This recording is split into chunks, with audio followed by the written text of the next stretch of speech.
Hey folks, I'm brownbear. This is the first episode in a hodgepodge of game design videos dedicated to Age of Empires. At times I'll be discussing what came before and deep diving into the evolution of different game systems. At other times, I'll look forward, compare the Age series with the overall evolution of the genre, and discuss what might come next. I'll explain things as best I can to make this series watchable by those who didn't play the original games. If you're not familiar with my work, I've been playing the Age series for almost 20 years, going back all the way to the original Age of Empires. I started playing online in Age of Empires 2, played competitively in Age of Mythology, and participated in the World Cyber Games in Age of Empires 3. I've been writing about computer game design since 2014, and have produced a number of works on real-time strategy, including a comparison between StarCraft and Age of Empires, and an in-depth design commentary series on StarCraft 2. Today I'd like to do a retrospective on the Home City card system in Age of Empires 3. Alongside native tribes and a revamped graphical system, home cities were one of the largest gameplay changes introduced in the 4th mainline Age title. Rather than choosing a race at the beginning of each game, players instead create, manage, and choose from a selection of home cities. You can think of a home city like an instance of a single race. Each race has access to hundreds of different cards which provide in-game benefits like units, resources, or upgrades. These cards are arranged into one or more decks. During the course of each game, players choose a deck suitable to the current situation, say a ship-focused deck on a map with lots of water, or a rush-focused deck against an opponent that likes to play economically. Players use the cards in their deck by earning experience points, which are granted for virtually all in-game actions. Everything from production to combat to treasures randomly placed on the map. The game is tuned such that players accumulate enough experience to play a card every 2 or 3 minutes. Furthermore, players are limited by their current age. For example, a colonial age player can only play cards from that age or before. At the end of a game, all of a player's earned experience accrues to their selected home city. They can then spend this experience to unlock new cards and build better decks. Unlocks are arranged like a skill tree.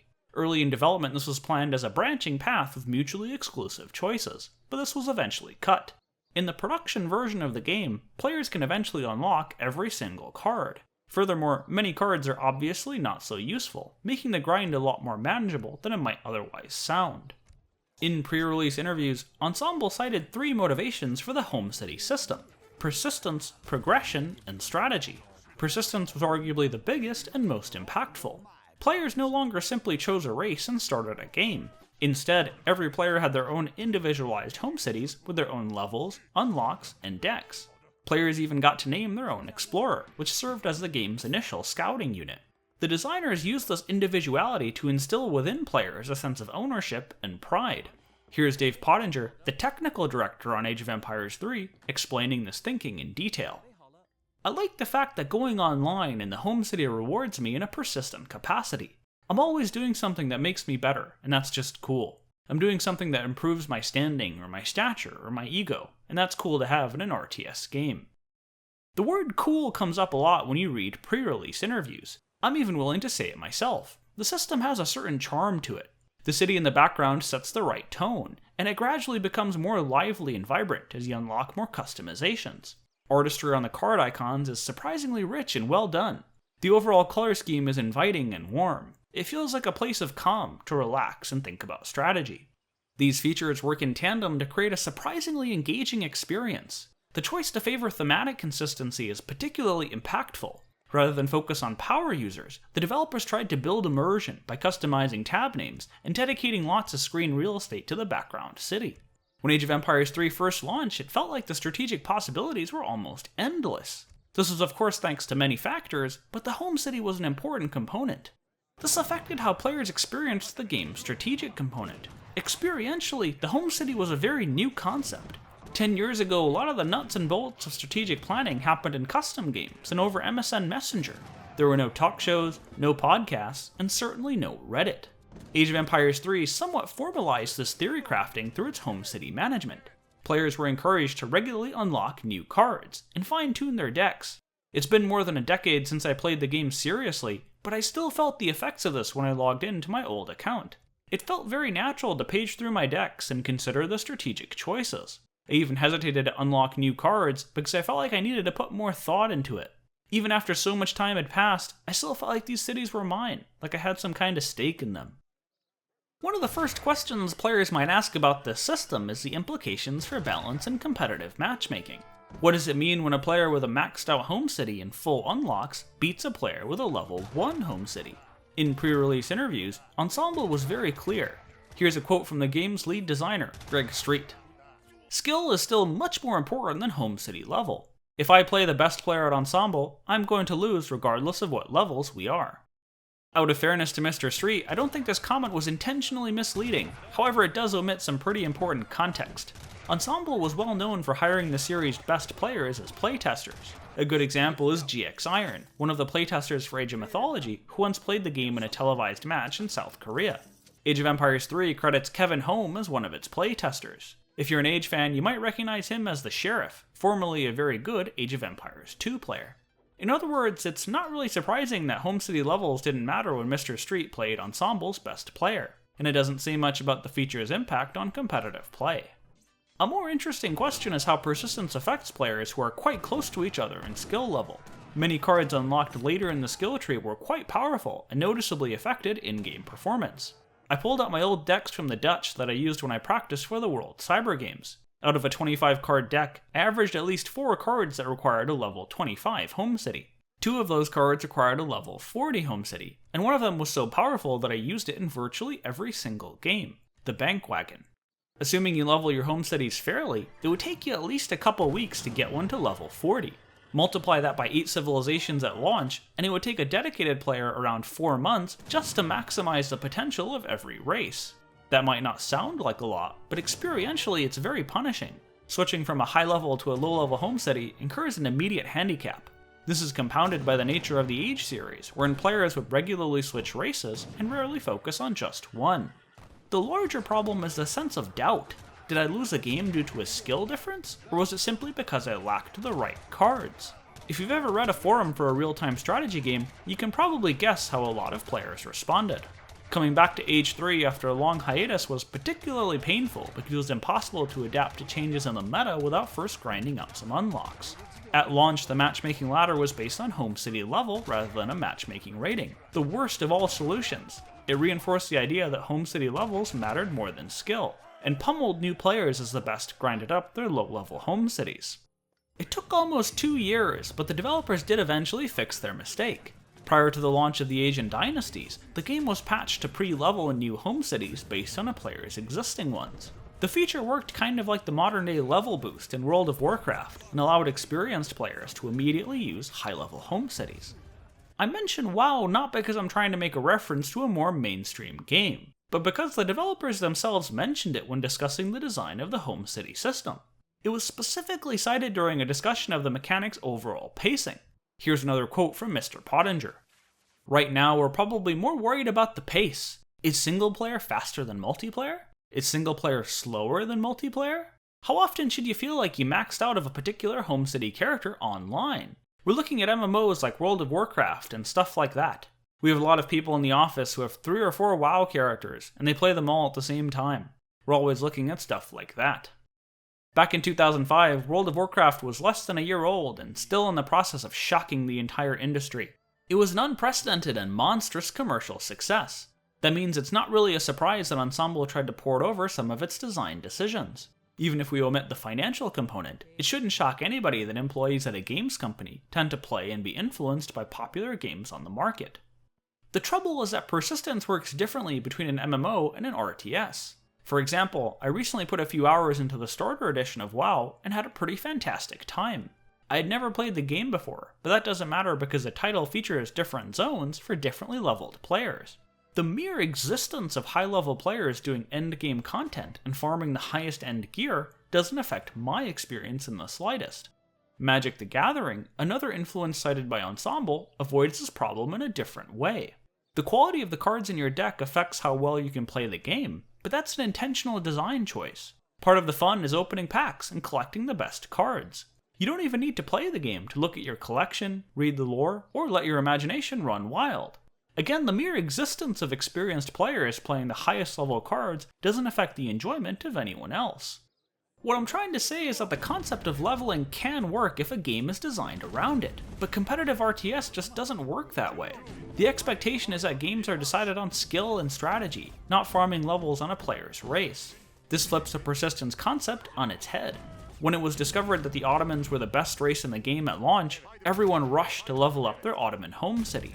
This wasn't a fun, evenly paced journey, nor was it a reflective collectathon of new and cool cards. It was an all-out sprint to get the meta cards, so that you could build the meta deck. Persistence was a bug, not a feature. Rather than viewing a home city as quote-unquote yours, you saw it instead as a defective version of your opponent's, something to be fixed rather than individualized. Progression was arguably the second biggest motivation for the home city concept. I split this out from persistence because of the difference in target audience. The persistent nature of home cities emphasized the game's online aspect, whereas progression was more focused on the single player. Here's Mr. Street again, discussing how the mechanic built stickiness into the game. Yeah, when I think of the home city, I think of a single player gamer who's staying up late at night and saying, if I play just one more game, I'll get enough experience to get my home city up one more level, and then I can unlock this really cool new unit. So I do that, and now I've got the unit, so I have to play another game so I can play with the unit. You just keep playing more and more games over and over again. We don't ever give them a reason to stop and go to bed or put the game on the shelf. Home cities were aspirational and highly engaging. Players eagerly anticipated newer and better cards as they played games and regularly managed their various home cities. It's important to point out the distinction from competitive play. Single player places a lot less emphasis on winning, which can usually be assumed due to the incompetence of the computer AI. Rather, it focuses on city building and higher level strategy. In that environment, the progressive nature of unlocking cards and building decks is actually pretty cool. It feels like you unlock new power-ups just by playing the game more. Furthermore, you associate positive memories with each home city due to the unique circumstances of each level up. The time investment almost creates a sense of nostalgia. If I'm coming across as a little biased, then you're probably onto something. While the system can work as described, it can also have the opposite effect. Locked off high-level cards can create a sense of needing to grind, not the type of thing many casual players look for in a strategy game. In theory, this isn't how it actually works. Everything in the game is still accessible through regular production buildings. But experientially, it can feel like playing the game with a low-level home city isn't quite the real experience.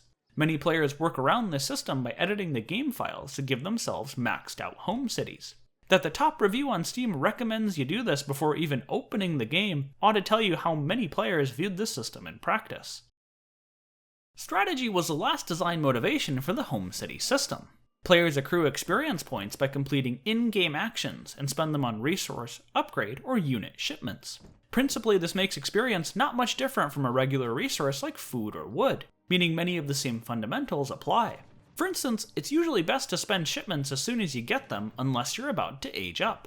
Like a regular resource, you could save them to make a better strategic decision when you have more information, but the benefits you miss out on in the meantime end up being much more expensive. The biggest difference stems from the disconnect between shipments and a player's build. For example, an economic opening might delay important tech buildings, but in the meantime a player can still obtain small numbers of technical units from their home city. This orthogonal nature of the home city was a key component of the design intent. The developers wanted different strategies to be more equitable. Here's Mr. Pottinger once again. One of the cool things about the home city is that you can try to rush, and if you get behind, and you realize that, you can choose to impale yourself on the rush even more. You can throw all your eggs in that basket by shipping in more units. Or, the home city allows you to have some flexibility. You know, rushing will have gotten you some extra shipments you can use, but if it isn't working, you can go focus on your economy instead by shipping over a bunch of villagers. You're going to be less well off than the guy who boomed, or the turtler guy, but at least you can recover from that a little bit better. The idea sounds good, but in practice I don't think it worked out this way. In the above quote, Mr. Pottinger is expanding on a discussion of the rock-paper-scissors relationship between economic, aggressive, and turtly playstyles. This relationship hinges on balance. The more economic your playstyle, the more vulnerable to aggression, and the more powerful against turtling. In a theoretically perfectly balanced RTS game, the right response to a playstyle that's 90% economic and 10% turtly is to play 90% aggressive and 10% economic. Those percentages are what matter. It's not about the total number of decisions, the number of villagers built, or the number of production buildings you've constructed. What matters is the proportional distribution of your limited resources and time relative to your opponent. Adding home city shipments doesn't change this relative calculation. For example, a player who rushes unsuccessfully can use a home city shipment to switch you into a more economic style. But in response, the defending player can use a home city shipment to switch into a more aggressive style. In aggregate, nothing has actually changed, meaning that the disconnect between your current build and your next home city shipment is ultimately a zero-sum game relative to your opponent. What's interesting to me is that Mr. Pottinger focused on this reactive aspect of shipments, whereas in my view the orthogonal nature was more impactful when used proactively. The meta strategy in the 2007 World Cyber Games, the Dutch Fast Fortress, was an extremely economic playstyle that also managed to be safe thanks to a wide variety of defensive and tech-heavy cards. It was nerfed in 1.01 primarily by reducing the experience granted by building banks. In fact, so many of the meta strategies relied on this disconnect between build order and shipments, like German mercenaries and Japanese musketeers, that it points to an underlying design flaw in the system. It's very difficult to balance a mechanic that allows a player to essentially have their cake and eat it too. When a strategy is too strong, players try to find a counter. But the shipment system allowed players to proactively pursue an optimal strategy while simultaneously partially covering up their own weaknesses.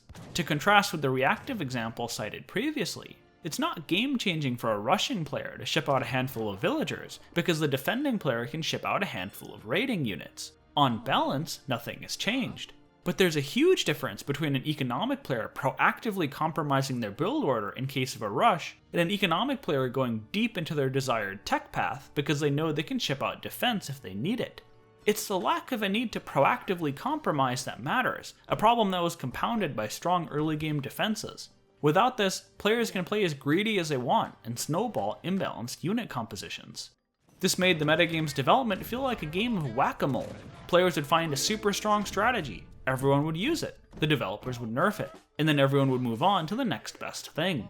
At times it felt like all the cool and unique features of each race were either ridiculously overpowered or comically underpowered. It was hard to strike a balance, and I'd argue this was because of the orthogonal nature of the home city system. One bright spot is the inclusion of team shipments. If you didn't know, team games were very popular in Age. In fact, many top players spent most of their time playing 3v3 or 4v4.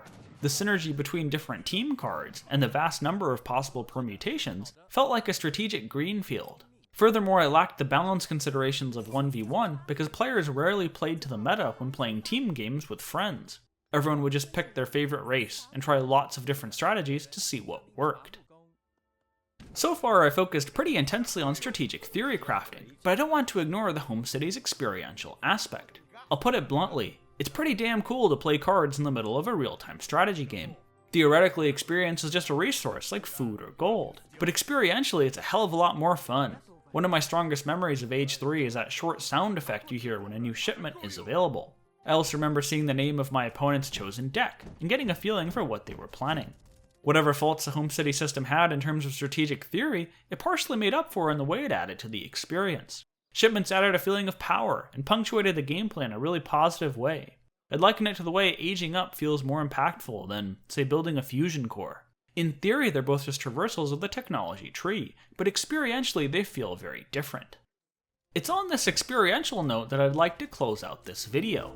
You might get the impression that I really dislike the home city concept. Indeed, I've spent most of this video dissecting its numerous flaws. From a game design perspective, I don't think it worked out the way the developers intended. But as a player, sometimes it doesn't quite feel that way. Making this video changed the way I think about this feature. I think one of the reasons the Age series was always so successful was the way its ideas felt like they stemmed from a genuine vision, a genuine creative spark. Even the concepts that didn't quite work well still felt like there was something there, something interesting to engage with.